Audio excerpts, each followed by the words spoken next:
This episode brought to you by Discovery Bank. Ready to experience the future of banking now? Get on board. Discovery Bank Limited is an authorized FSP 48657. T's and C's apply. So, you think you want to be a CEO? Anybody at the board level telling me about Peter Drucker, Jim Collins, no. Those people were reading things that had happened. Jim Collins was telling us stories of things that had happened. My life is happening now. It's now. The power, the status, the money. I'm a poor delegator. Am I proud of it? No, I'm not. In the office, there's a joke that says, if we can tie a broom on Mike's back, probably he will sweep the office as well as he walks around. That's my nature. Is it all it's cracked up to be? No reasonable man has ever built anything. No, never. Mike Teke wears the badge of the unreasonable man with pride. He's the founder and chief executive of coal producer Seriti Resources. Coal, one of the least popular commodities in the world today, and one for which he makes no apology. He sees its use case for decades to come as the energy transition gathers pace. He's a stickler for detail and demands accountability. It feels like the antithesis of what you assume a 21st century workplace should be, all butterflies and warm apple pie. But in an environment where lives are at stake every day, there's zero room for error, and that makes him a demanding boss. And he's even tougher on himself as a result. I'm Bruce Whitfield. So, what does it take to be a CEO? You hand over your life to the role, because in the first place, it's not about the job. It takes away your personal life. It takes away your belief system. It takes away your relationships. It's all encompassing to be a CEO. It's not about your MBA. It's not about your PhD. It's just you hand over your life to the role. That's what it takes. What does it mean to be a CEO? Because I think what it takes and what it means are two different things. What do you think? What it takes, I said, it takes your life away. What it means is that you have one big word. It's called responsibility. You have responsibility for everything. In that, when you meet a retired CEO, one CEO will tell you that, Mike, make sure that you are strategic. Make sure that you are prescient, you operate at a different level. You meet another CEO who's retired, as an example again, who say, Mike, detail, be in the detail every minute of the day. And what it means is exactly that. One, it carries with it a lot of ambiguities. It's ambiguous in most cases, it's complex. And at times, what you're fighting for, what it means is to find a simple way or simplicity in that maze. It's really complex, I must tell you. But you fight to simplify things. How do you simplify without removing the granularity of the job? Because everyone always says jobs created the most complex devices on earth, but made them really intuitive and simple to use. In something like mining, how do you achieve the jobs effect? Firstly, in mining specifically, if you are not in the detail, you are going to get lost. I definitely say that. If you are not in the detail, you're going to get lost. What I mean, if you have an executive team working with you and a board working with you, if the chairman of the board is going to say to you, I want you to be sitting in the office, I want you to think strategy, I want you to spend 2 hours think, it doesn't work that way. In mining, you have to operate at the level of the chairman and beyond. You need to operate at the level of your executive. You need to operate at the level of the man on the ground. Walk those pits if you operate an underground mine. Go underground, open cast, you make sure that you're there. You have to straddle all the levels of the business. I have listened to books. I've listened to business school case studies being told that don't get lost in the detail. Don't sweat the small stuff. I am telling you now, I do sweat the small stuff, the smallest and the minutest of details. I make sure that I am with the man on the in the underground and I talk about what is the CM cutting. A CM is a continuous miner, as an example, a machine underground that cuts coal. What is the shuttle car doing that carries coal to the belt? How are the belts running, taking the coal out to the ground? I try my best to make sure that I talk to those people. I am part of that. If you remove yourself and spend time as what I call the head office jockey, I've got an Afrikaans word that I use. I call those people pie frieters. You're eating the pie at head office and you forget who makes the pie for you. You get lost as a CEO. You make it complex. Make it simple. Be in the detail. The importance then of being on the ground or under the ground in this particular case and truly relating to the individuals who are doing, in your case, particularly dangerous, dirty, difficult work. How does that change that dynamic in terms of going back for head office pie afterwards? Well, the drivers of this business must be understood by the shareholder. Why did the shareholder put the money in the business? In this case, I happen to be the shareholder and I happen to be on the board. The board must understand what this business is all about. And the executive team, I make sure that we spend time at the operation, all of us. And it's quick for us to switch and come back to head office and talk. Today, it's the operating committee meeting. I don't attend that. I attend it intermittently between my meetings. I go and sit there and listen to the chief operating officer, the CFO, the technical officers. I watch what they're doing. I get into the detail, but I'm quick to come back and sit and talk to the board members about the future of the business, the direction and the like. People have the view that says you get lost somewhere. No, you don't get lost. We're just being lazy. I don't get lost. I try my best to be responsible. You make sure that you talk the detail about zero harm in the mining industry. But at the same time, I can come back into head office and explain to the executive what zero harm mean. Every employee returns home safely. I don't expect anybody to sit at head office and forget where we make our living. I recall a conversation with the wonderful late Peter Matlare, and Peter had just joined the board of Tiger Brands. And in the first board meeting, they're talking strategy, and the board is saying to him, you've got to be in Nigeria. You've got to be in Nigeria. You've got to be in Nigeria. And Peter had been around the block a little bit more than his fellow board members. And he said to them, it's okay. Yeah, I put it on my list. By the way, who here has been to Lagos? And Lagos isn't Nigeria. It's a very important part of Nigeria, but it's not Nigeria. And not a single person around the table put up their hands. And I went, okay, so we're going to Nigeria. The first thing we're doing is you're all coming with me and I'll show you around because I've been there. It's a fundamentally different place to anything you used to. They went to Nigeria. It was a shambles. It was a disaster anyway. And without the senior leadership, the board in particular, appreciating the granularity of what it takes to run operations, you as a CEO are in trouble, aren't you? You're always in trouble. I must explain that historically in the mining industry, there used to be GMs, general managers at operations, who used to call a mine my plus, my farm.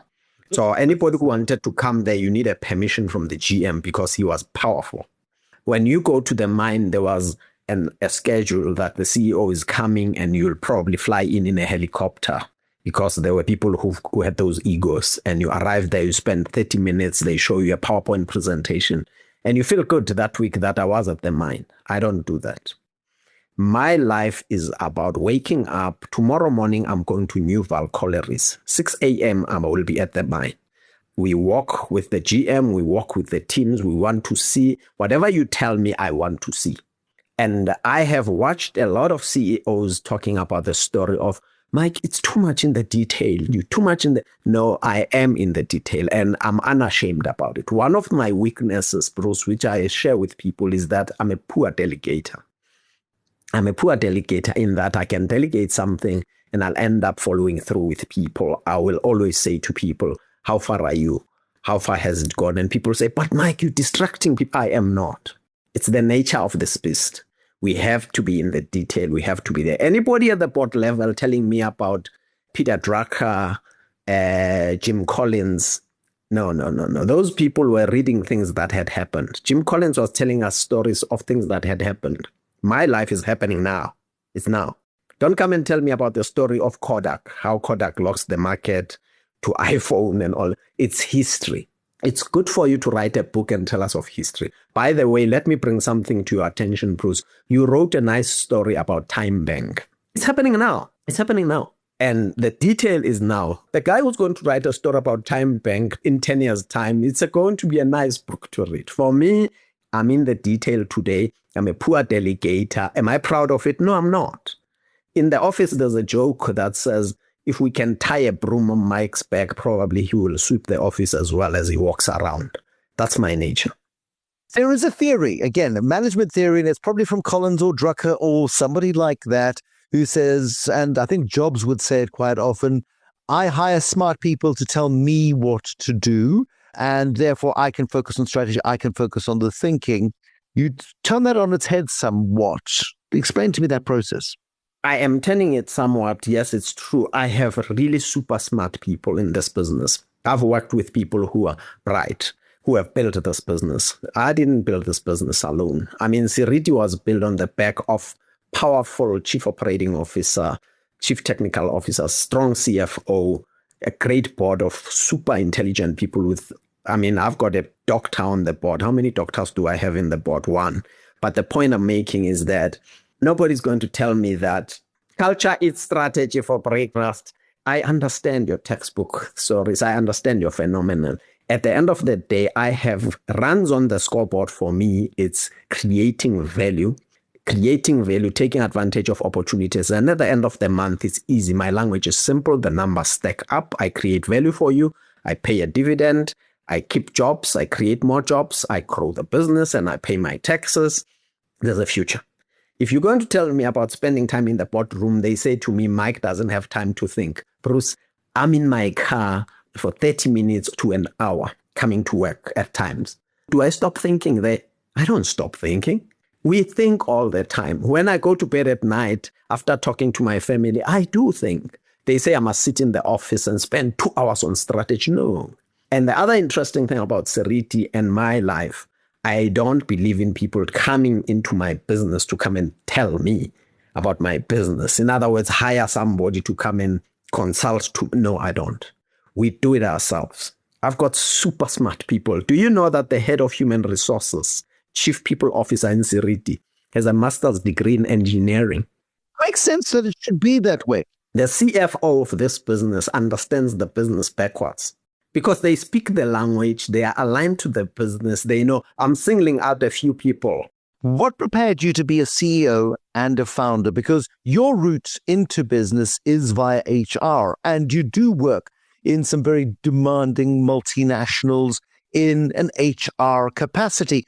That is not a traditional route to founding a deeply complex industrial resource business. And then not only do you found it, but you run it, and you're heading almost for a decade now at Seriti Resources. How do you make that leap? I'm curious. Bruce, I told my sister when my grandmother passed away that, Maria, no disrespect, I'm going to be different. And Maria, my sister, believed me. I told Muzi Kuzwayo, who's my friend at university, that one day, Muzi, I'm going to build an empire of something. Number 3, I spent time believing that there is this paradigm that traps us, that human resources people will never understand business, and I refused. I said, I need to understand this thing called a balance sheet and work backwards. I need to, what is free cash flow? What is cash flow? And I sit in a room, I sat with Doug, our CFO, and I said one day, Doug, let's sit down and unravel this story of IRR, NPVs, valuing a business. To this morning, I was in a debate with somebody about WACC, weighted average cost of capital. And I said to him, by the way, yes, I did not study accounting. I understand that. But I disagree. 1, 2, 3, 4. And a person is happy when they walk out. Fact of the matter, Bruce, is I will continue to challenge the status quo. Right now, I'm in a big debate about energy. Last week, I was presenting at Coal Safe. The story of energy is misunderstood, and I am challenging that. So to answer your question, I continue to challenge the status quo. Whatever is there. I'm not a maverick in a funny way. I'm not Steve Jobs. I will never be Steve Jobs to create an iPhone, which is a fantastic discovery. I'm not Elon Musk. I'm not going to build a car. But guess what? In my small way, I am going to change the world. I will continue. So talk to me about the part of energy we don't understand, because you are in an industry, coal, which feels like a 17th century dinosaur business. It is not a popular business. You're easy to pick a fight with. You're easy to criticize. How dare you dig out carbon from the ground and give it to people to burn, to pollute our atmosphere? We saw what happened in Europe as the Ukraine war started. Suddenly, countries were restarting their coal-fired power stations because energy security is the most important thing for 21st century economies. The legacy of coal, managing the transition, because there are two parts to your business. One, and the predominant part, and likely to be the predominant part for the foreseeable future, is the dirty business of coal. The other is, a bit like the oil majors are trying to do, transition themselves to clean energy futures. Well, Bruce, I'm sure you understand the story of Seriti by now. So firstly, let's accept something for all of us. Coal is a fossil fuel. Whether you like it or not, you won't wake up with it being something different. It's a fossil fuel, it's a carbon emitter, and it does contribute to global warming and climate change. Science has proved it, and I don't want to argue with scientists. In a country like South Africa, one, I don't like defending coal. I like defining coal. I define what coal is all about. Coal is about base load. Those countries that have coal use that coal to develop your economies, if your economies need development. But understand, coal cannot be put in a vault like gold. You burn it, it's gone. And it does emit carbon. So let's work on a strategy of working on something that is seen as an oxymoron, clean coal. It's not. You can clean coal. There's what we call carbon capture, a technology that can be used to retrofit power stations. We know about high efficiency, low emission, which is Hilly. People are working on. Kusile power station, when you drive past Kusile, we talk about FGD, fluoridized gas desulfurization. That technology does exist to look at cleaning the coal, the gases that come out of coal. Why do we avoid that? Right now, Seriti is a big investor in South Africa. We're spending around 25 billion in building wind turbines. You know what they say to me, Bruce? They criticize me. They say Mike is greenwashing. Mike is trying to protect. In Mpumalanga, I'm building a coal mine called Nodia's Bank. 68 kilometers down the road, we are building 122 wind turbines to produce 900 megawatts out of wind. But here's the challenge. At the moment, as I speak, solar and wind are clean. Solar and wind are going to take over one day, and they'll be big in the energy mix. Right now, the challenge is to deal with the intermittency. They are intermittent. They are not 24 hours like coal. So use coal and nuclear as baseload. There are countries like Brazil. They are strong on hydro. They've got lots of rivers. They've got water. In South Africa, we've got coal. Let's use it to deal with baseload, with the understanding that as renewables grow, one day coal won't be there. But as it is here now, why do you shut 15 coal-fired power stations with an established 30 gigawatts of power or 40 gigawatts of power coming out of coal? You're going to be stranded, Bruce, yourself. Not unless you've got 3 passports, you'll run away to another country. I have one. I want this country to work. I have coal on the ground. I will use it responsibly. You can't flick a switch on legacy industries and expect to maintain a lifestyle, to maintain growth, to maintain what is there, the transition. And I don't know if we take the race toward transition seriously enough from a policy perspective or from a consumer perspective. We're very happy to criticize, yet we don't have alternative solutions. And so I always do put it to the people who tell me how the evils of legacy industries, and I say, what's the alternative? Well, we must do this. Yes, how long does it take? Well, we must do it faster. Who's going to provide the capital? It's very easy to have slogans, very hard to have solutions. That is the reality of it. From the start, the ambition was clear: to build a bank that could be more than a bank.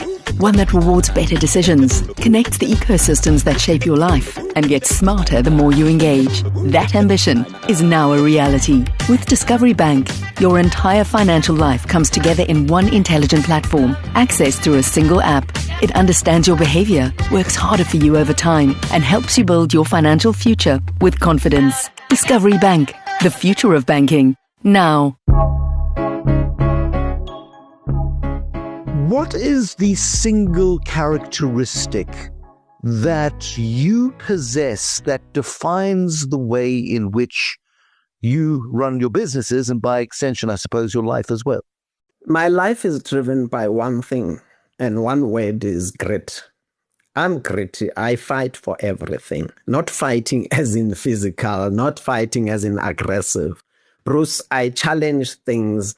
I sit in my office. I'm in this office before 6 a.m. And again, I come across people who are saying, Mike, what type of CEO are you? You must come in later. Why do you come in? I recently met a regulator here. And they said, we thought you come here at 8 o'clock. No, I'm here before 6 a.m. and the team joins me. And when the exco starts at 7, everybody is seated at 20 to 7 or 6:30. The point I'm making is that it's grit. I'm gritty and I fight hard for things. Not greedy. I'm not aggressive. I don't chase people around. I don't fight for... No. It's just grit. I grind things hard. I do. I joke in the office and I say I attributed that to, and it's a joke, I'm merely saying I attributed that to my low IQ. So I need to read things 4 times or 5 times. If there's a spreadsheet on my table, I'll read it 5 times for it to be well understood by myself. But other people read it once and they're smart. But I get things done. That's what it is. Around October in 2024, I was having a WhatsApp conversation with you, and I have the evidence in front of me. And I asked you that question. You mentioned grittiness in that. You also mentioned another characteristic, which is one that blew my mind at the time. And you mentioned the characteristics of being unreasonable. And I can't find the exact quote on my WhatsApp right now. I went back to you. I said, surely you mean reasonable, because you come across as a very reasonable person.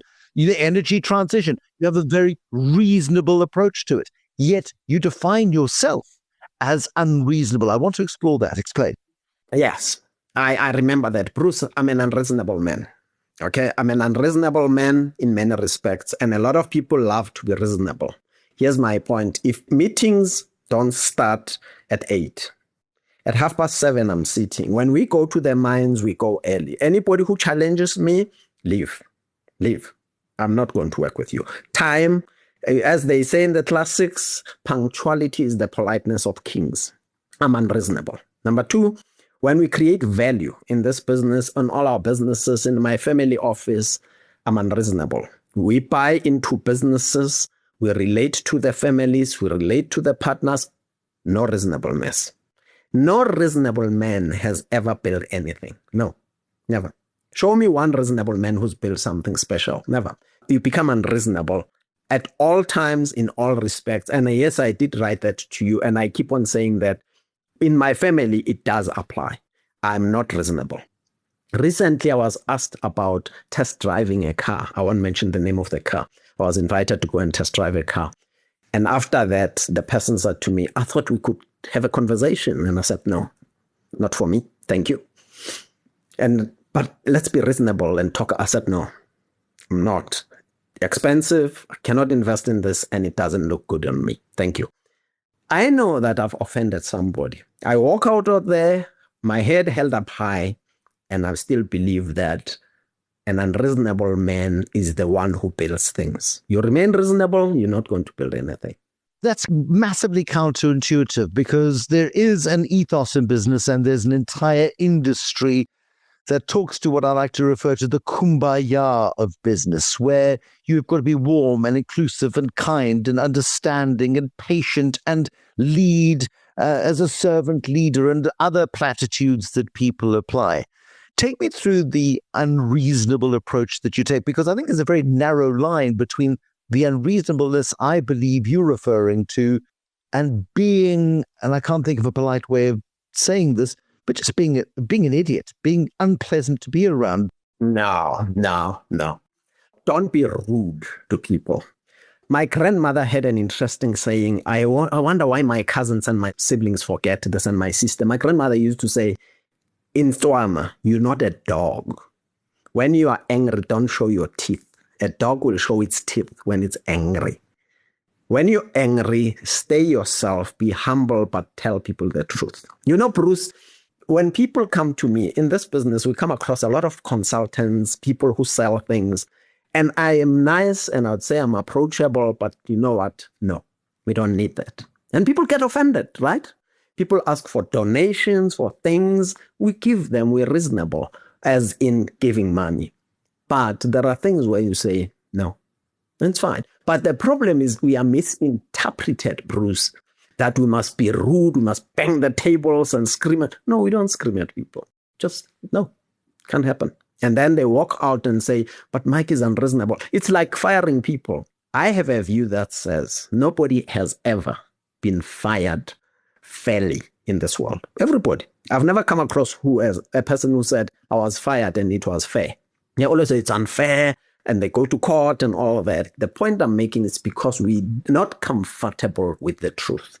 So people misunderstand lunch. We go out to lunch with Bruce. And Bruce tells me the story. And at the end of the lunch, he says, so what do you think, Mike? And I say, no.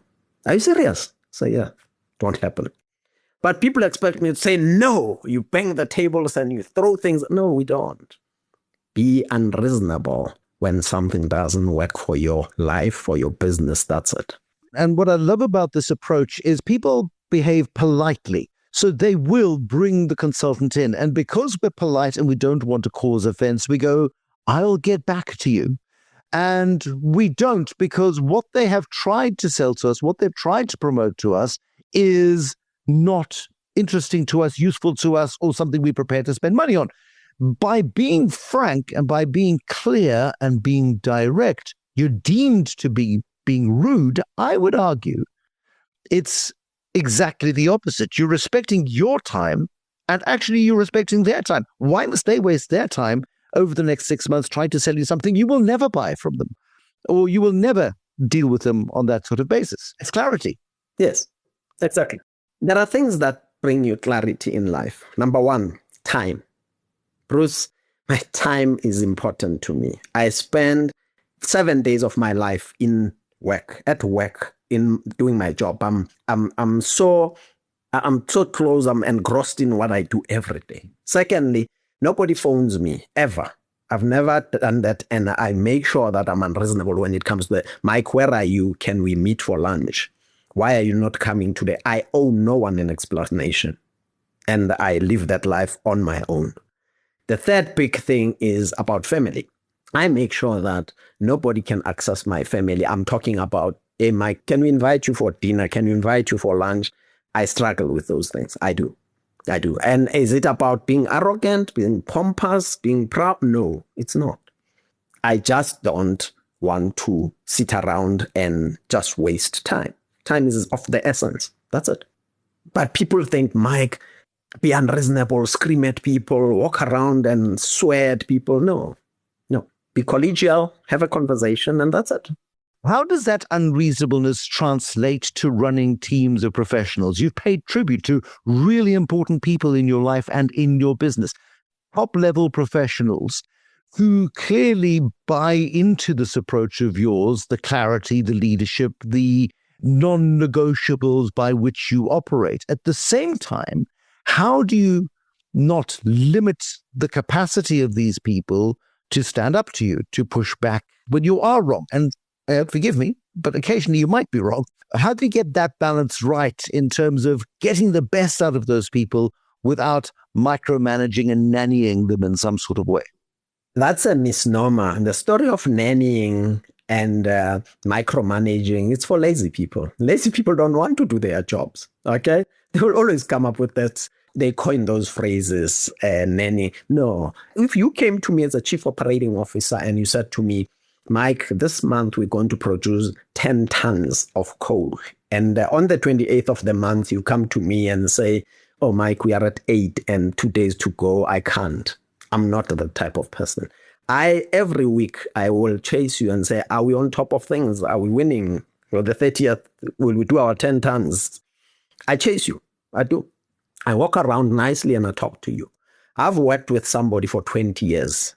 Now, 21 years, I think, Doug, the CFO of this business. He was the CFO of Optimum. He's the CFO of Seriti. He's been my partner in business for a long time. Doug knows we agree on something. We chase it together. And if you said to me, Mike, 8 o'clock, we are in that meeting, you're not going to pop in at 7:59 strolling into the room. No.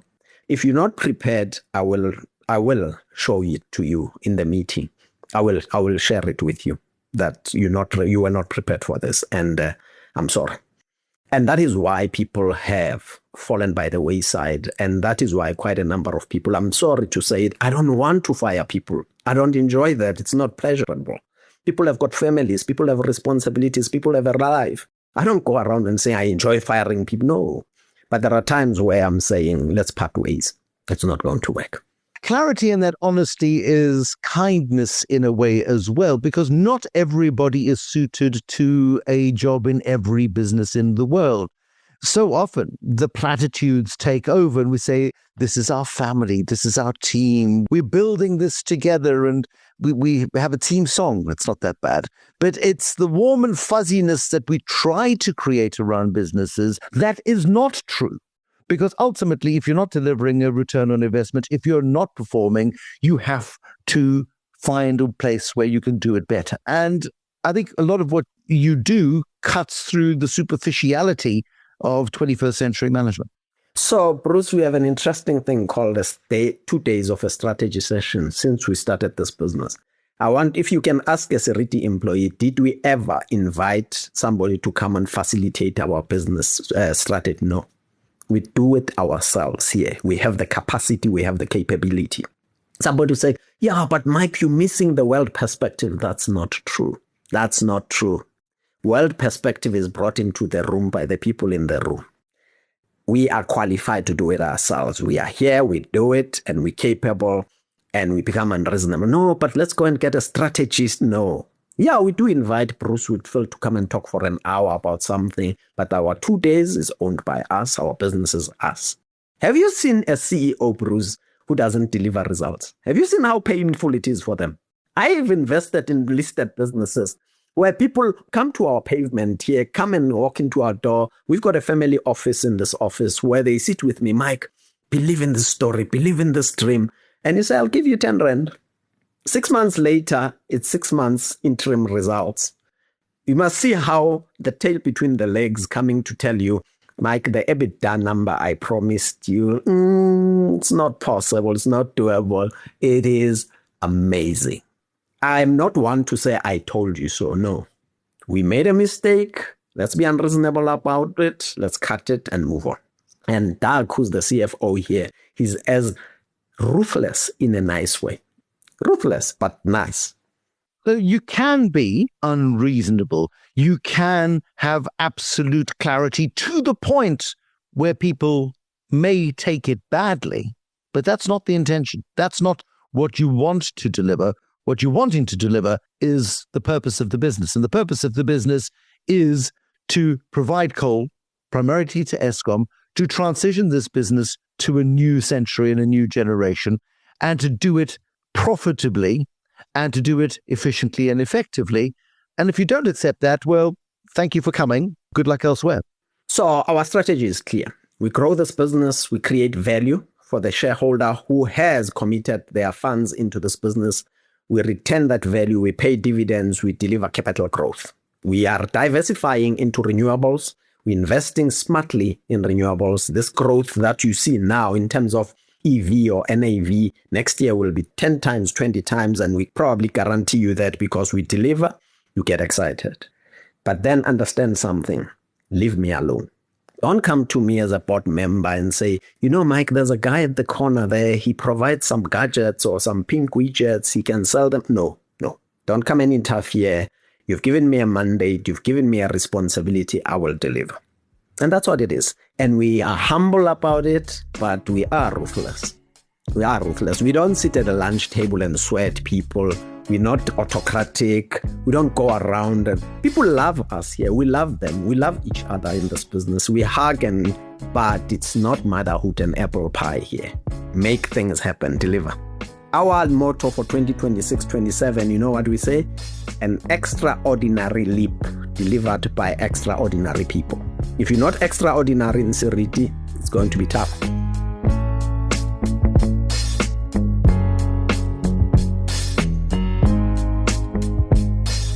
The writer George Bernard Shaw wrote 100 years ago, "The reasonable man adapts himself to the world. The unreasonable one persists in trying to adapt the world to himself. Therefore, all progress depends on the unreasonable man." Yes, that quote is over 100 years old. We might today refer to the unreasonable person, but the lesson remains the same.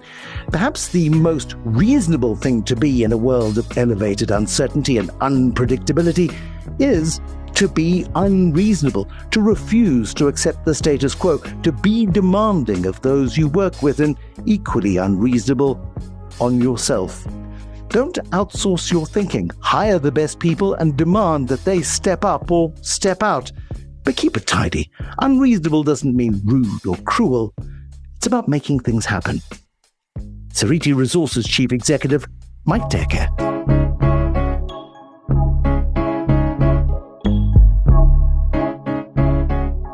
This episode of So You Think You Want to Be a CEO is powered by Discovery Bank. Discovery Bank is an authorized FSP 48657. T's and C's apply.